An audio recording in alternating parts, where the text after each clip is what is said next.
What is going on, ladies and gentlemen, and welcome to beautiful Philadelphia, Pennsylvania for the 2019 Indian FTR 1200 first ride.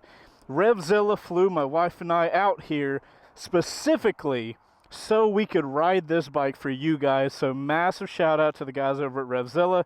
They're actually giving this bike away. We'll talk more about that in a second, but I am so excited. I even had the man, the myth, the legend, Spurgeon, give me this route. And I'm going to have to route because I don't know where the hell I am.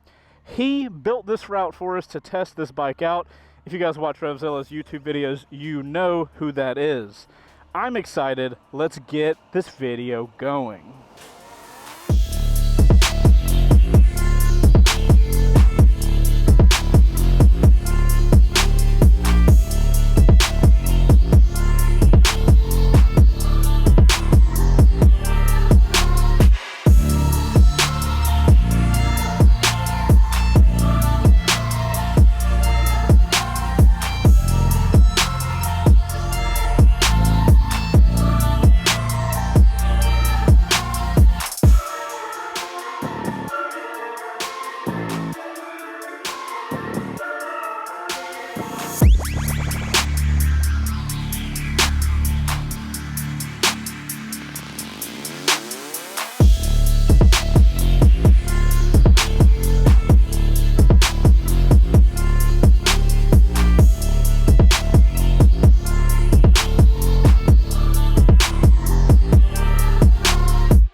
Guys, this video is obviously sponsored by the guys over at RevZilla. They flew my wife and I out just to do this first ride on the Indian FTR 1200S and to promote their Opened It Up giveaway.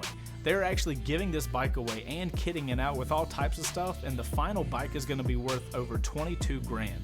There's going to be one winner that wins the bike and some gear from Alpine Stars and Bell, as well as 8 other winners that get some other prizes.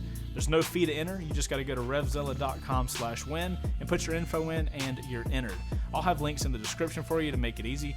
Thanks again, RevZilla, for this opportunity, and good luck to all you guys that enter to win this bike. And now, let's get to this first ride.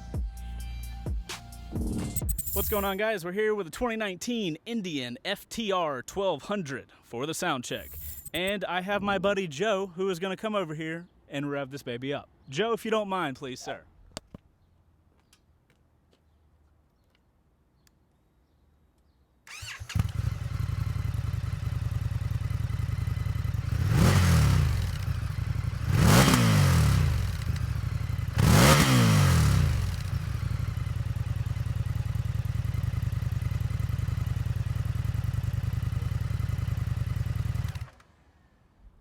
That's your sound check, ladies and gentlemen. Joe, thank you so much.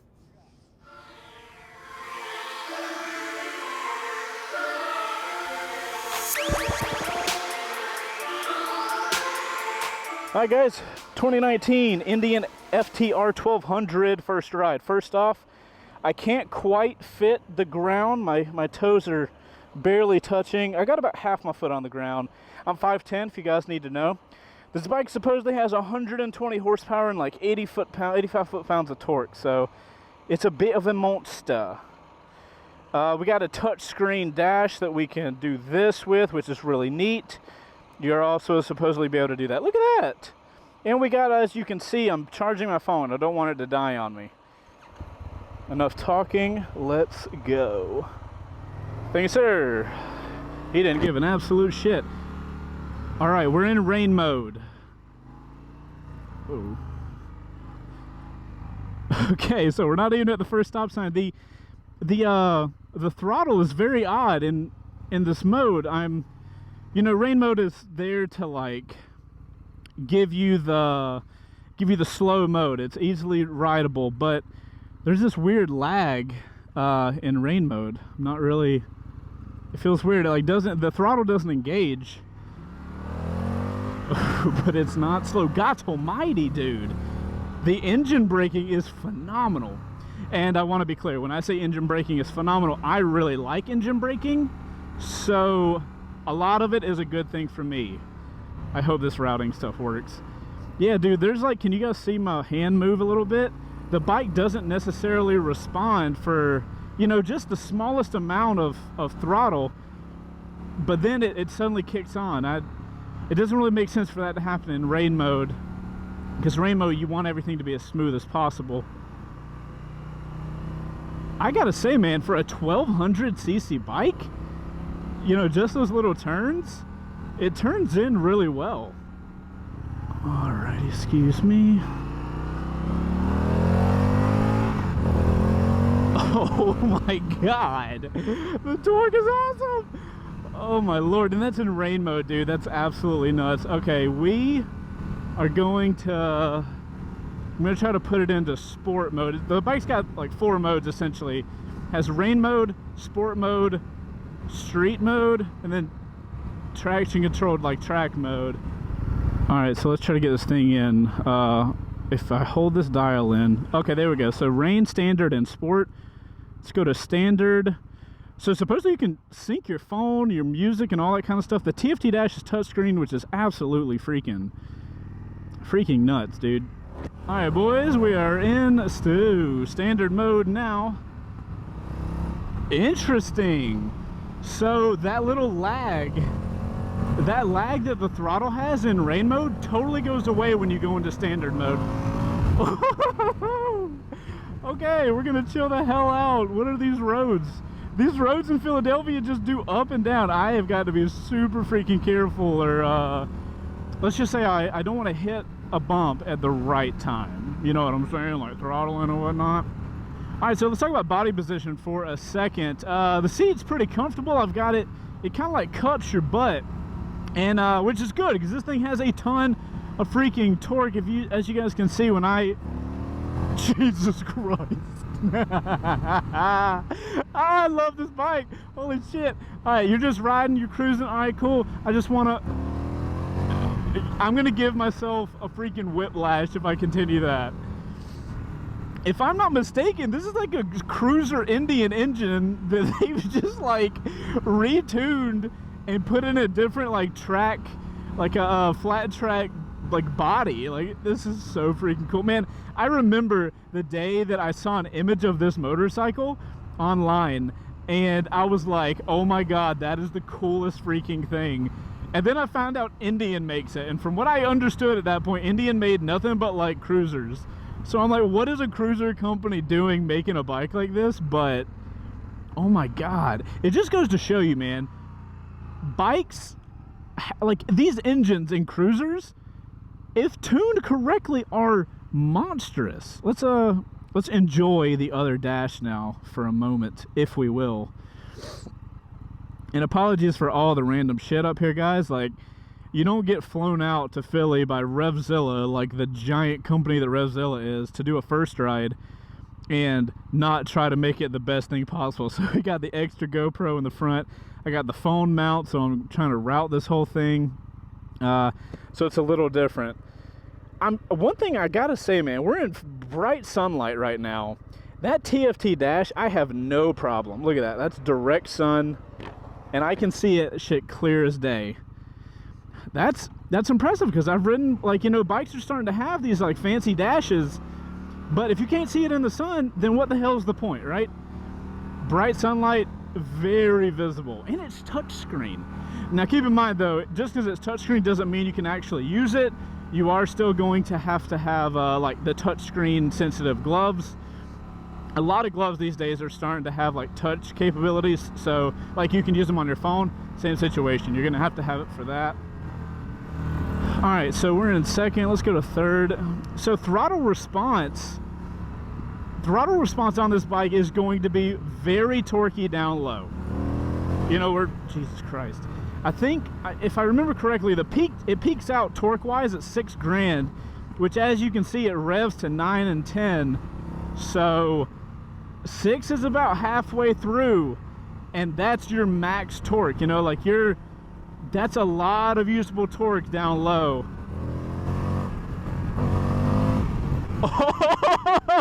Okay. We're gonna whoops. Oh, Philadelphia, you're fun. Oh my god, this BMW in front of me has got to be hating his life. He's like, what is this hooligan behind me doing? Oh my god, this is awesome. Yo, there's so much power. I mean, it's 1200, right? It's not a small CC'd motorcycle. This is something you have to ride with respect. You can't just like mess around on this bike. It's got too much torque and will bite back. You know what I mean? It's not a light bike, but I mean it feels like a heavier bike. I'm not sure what the wet weight is, but I don't know, it feels like a heavier bike, but with the kind of torque that it has, Jesus Christ. Oh, there's a horse. Let's be nice. Let's be real cool. We don't want to scare the horse because I've got a lot of them. Oh my god, that is an insane amount of pull, guys.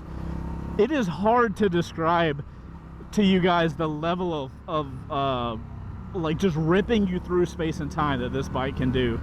All right, so getting back to the weight of the bike does feel a bit heavier, but I kind of like it. I feel planted, and I kind of feel like I'm riding a bull, right? I've got a lot of power, and it's planted on the freaking ground. I'm not like, it's not just flicking back and forth, because motorcycles have to have this balance. You have to have a balance of weight and power, or else it doesn't feel good. The KTM 790 is a perfect example of bike that has a great amount of power but doesn't have enough weight, so it doesn't feel balanced. This bike, while feeling a little heavy, feels balanced. Oh, you're turning right. How unfortunate. Gosh, I wish I could be more upset about that. Just kidding.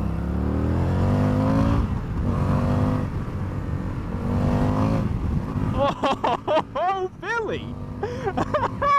This is the most perfect motorcycle to be riding in this, with so much stupid amounts of torque.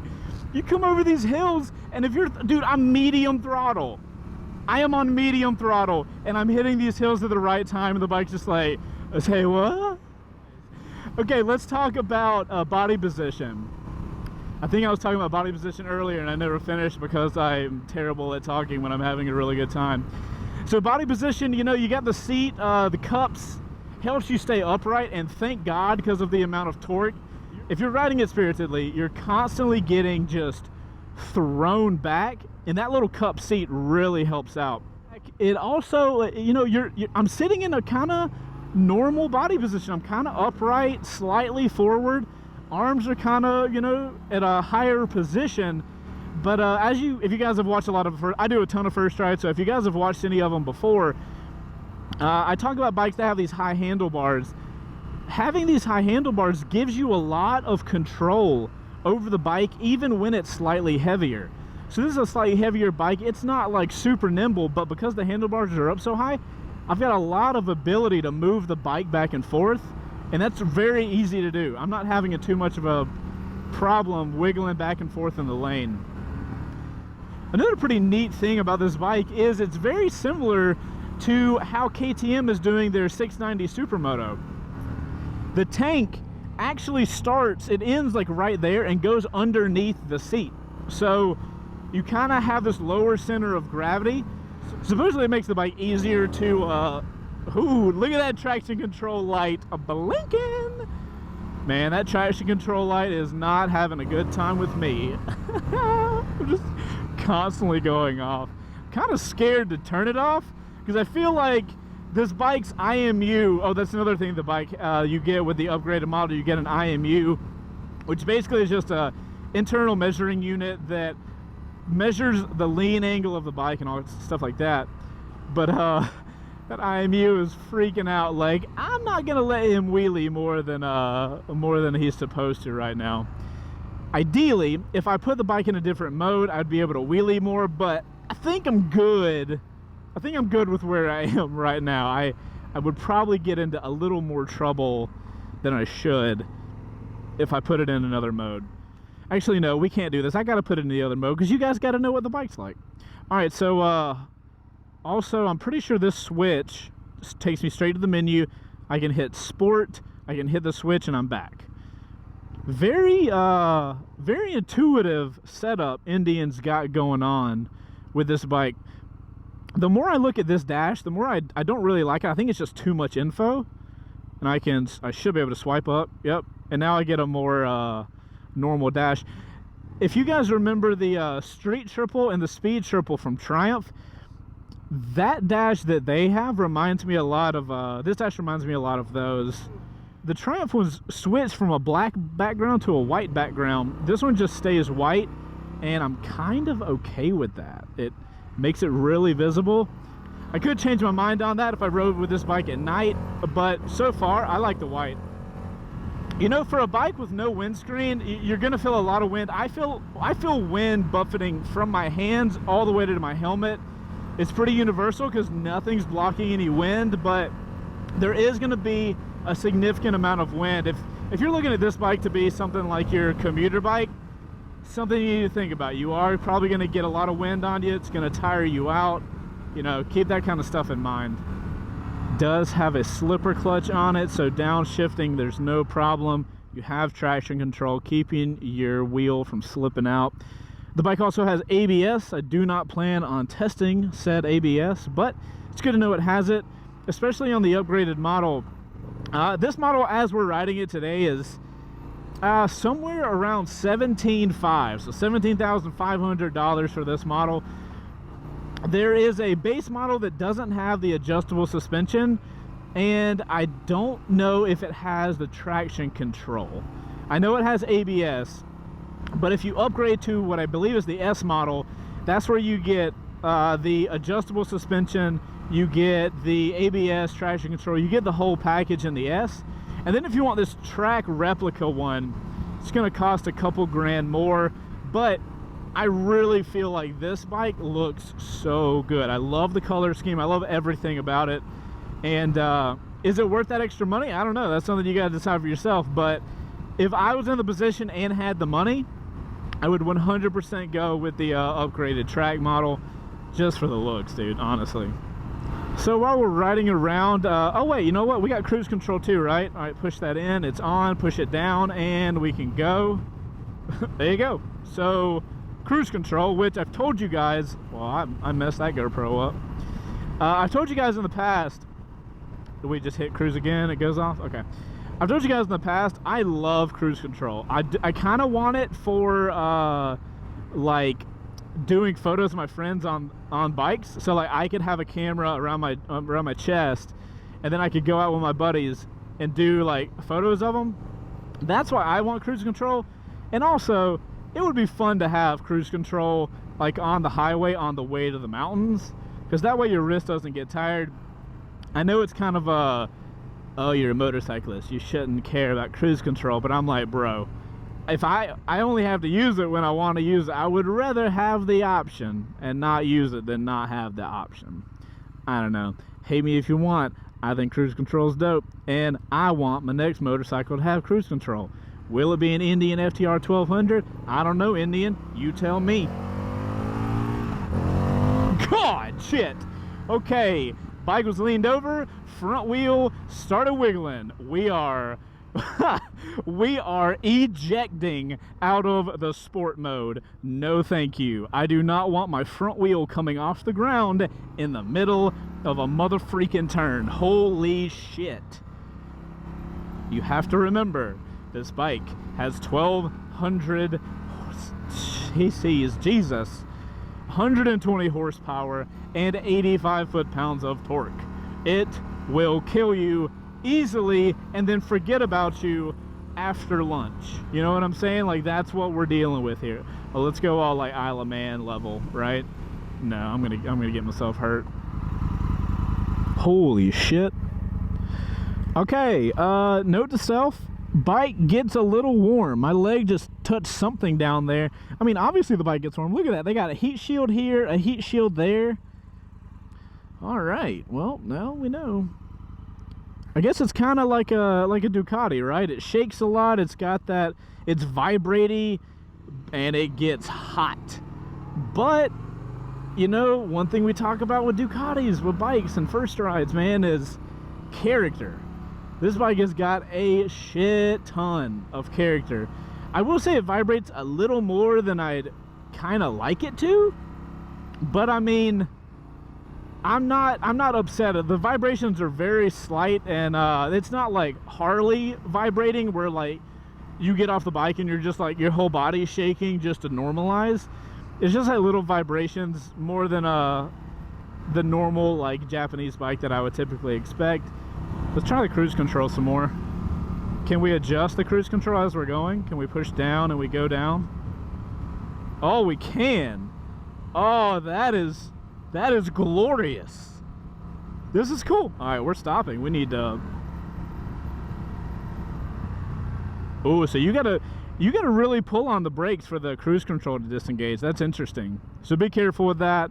You can always hit the cruise control button as well to cancel it, but that could get you in a little scary situation if you try to just barely tap on the brakes and the cruise control doesn't disengage. You know, after riding around, I feel like the bike sounds pretty solid. It's not in your face. You guys heard the sound check, but the sound check is a stationary rev. It's not the motion of it. I really like the exhaust, actually. It's toned down enough, but it's deep. You know what I'm saying? You guys hear that? Ooh, and it's got that pop though. Yeah, I'm not a fan of these really big exhausts. Keep in mind, this is the model with the Akrapovic, whatever camp you're in. It does have that exhaust in it. I'm not sure what the bike sounds like stock with the stock exhaust on it. The Akrapovic exhaust, also another thing you get with the upgraded track model. To be honest, I'm not really a fan of the exhaust, how they kind of, I don't know, are massive on the side.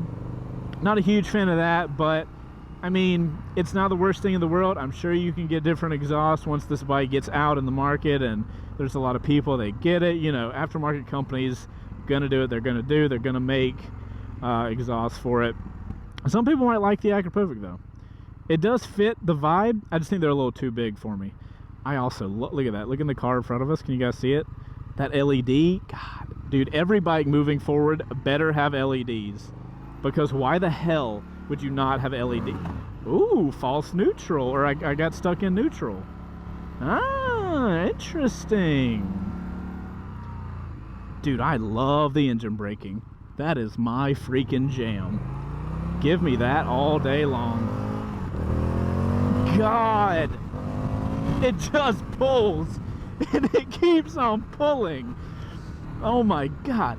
I am gonna say this every single time I do a ride on a motorcycle that does this, but if you guys are sport bike guys and you have not ridden a naked bike, I'm considering this a hyper naked, you know, those really powerful naked bikes. If you have not ridden a hyper naked, you really need to, because the power, all the power in these bikes is usable. It's not these sport bikes where like, yeah, rev it to 10,000 and it'll start going quickly.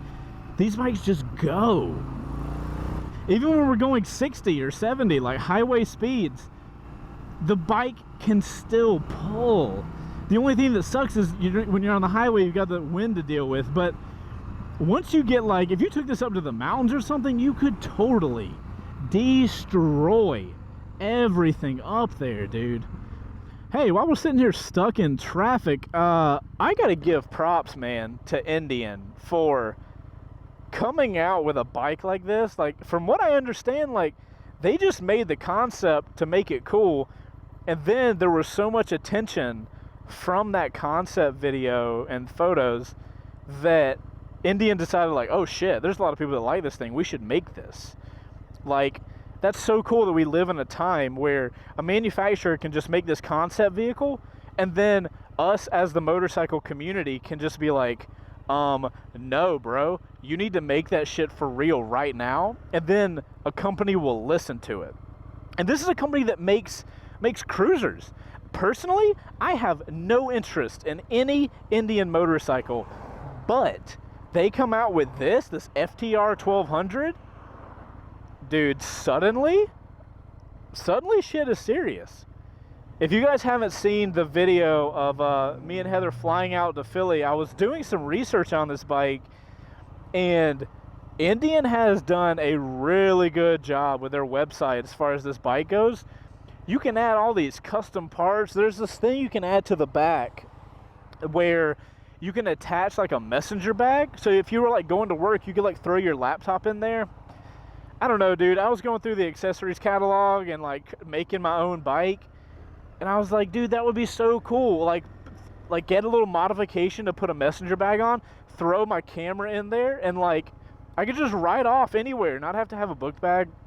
I don't know. This bike just checks off a lot of the things I look for in a motorcycle.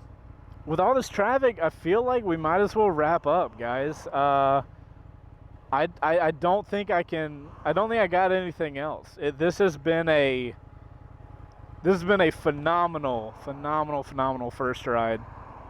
To sum everything up, really low down torque. I really don't like the way the throttle reacts in rain mode. There's just too much of dead space before it engages, and it just doesn't do well. It doesn't feel right. But sport mode, at any mode above rain mode, is totally fine. Also, you could get an ECU flash and like change the mapping and fueling and stuff like that, so I'm not too worried about that. The touchscreen dash is absolutely phenomenal. That's really cool. I've never seen that before, so good job, Indian. Also, Indian, side note, thank you for allowing to have a USB charger so I can charge my phone. I really like the body position. You know, it's that typical naked body position. The seat's holding you in, and you got this kind of like relaxed body position, but it allows you to get in on it if you want to. And the engine's just really good. It feels really solid. It caps out quickly if you don't, you know, shift through the gears. If you run it to red line, you know, that's not how this bike should be run. If you're into the way this looks and you've got some cash, you know, like, I feel like Indian has done a really good job putting a very competitive bike in a market. Like, the naked market's rough right now, dude. There's a lot of options. And as far as a budget, you know, you got to have a lot of money. You got to be looking at this or something like the Super Duke 1290. I haven't ridden Super Duke 1290 in a while, so can't really tell you guys what the most recent one of those feels like. But this bike is expensive, but you're going to get a ton of character out of it. And you're going to have a bike that you can do a lot with. Like, around town, as long as you can deal with that weird throttle in rain mode, I feel like it's really controllable as long as you don't give it a lot. And then anything more than that, you put that thing in sport mode or standard mode. My preference, I don't like sport mode's a little too much for me. You put that thing in standard mode and you have a monster. That's what I'm personally riding it in, and I think it feels best in that. Who do I recommend this for? So obviously you got to have a ton of cash, right? 17 something 5 for this one, and then I think they start at like 13. It's gonna be a more expensive motorcycle, more expensive naked bike specifically, but I think if you spend that much money on this bike and you have that money to spend, you're gonna have a really enjoyable motorcycle that you can do a lot of stuff with, right? You could have just this bike and not have any downsides. There's not gonna be those things you can't go do that you want to do. You could take this to a track day. You could take this to the mountains. You can commute on this. Like, this is one of those really all-rounder bikes that is honestly a surprise. And guys, before we head out of this first ride, I got to do a massive shout out to RevZilla. Those guys flew me out here and my wife to help me with the production just to do a first ride of this bike. Like, without them, I wouldn't have got to ride this bike. Like, the motorcycle journalists only got to release content on this bike like a few days ago. There's no way I would have had the access to this thing this early without those guys. So massive shout out to them. If you guys are curious, this first ride is not sponsored by Indian. I have no association with Indian. It was only RevZilla that got me out here. So you know, shout out to them. Guys, I am Chase on Two Wheels. This has been a Chase on Two Wheels first ride. If you enjoyed this video, you'll probably enjoy a ton of the other first rides that I've done. There will be a playlist in the description if you guys want to see other bikes that I've done first rides on, in case you guys are looking for another bike. I also do a lot of gear reviews and a lot of other motorcycle related content if you are interested in subscribing to the channel. If not, and you enjoy the video, just hit that like button. It is massively appreciated. Outro crew, let's add another bike to the list of bikes that Chase, if he had the money, would love to have. Not a huge fan of the heat, but I would love to have this bike, man. Alright guys, I will see you on the next one, where we will be back in Atlanta. Sadly, we got to leave Philly, but it has been beautiful while we've been here. I appreciate you guys watching to the end of the video, and I'll see you on the next one. Later guys.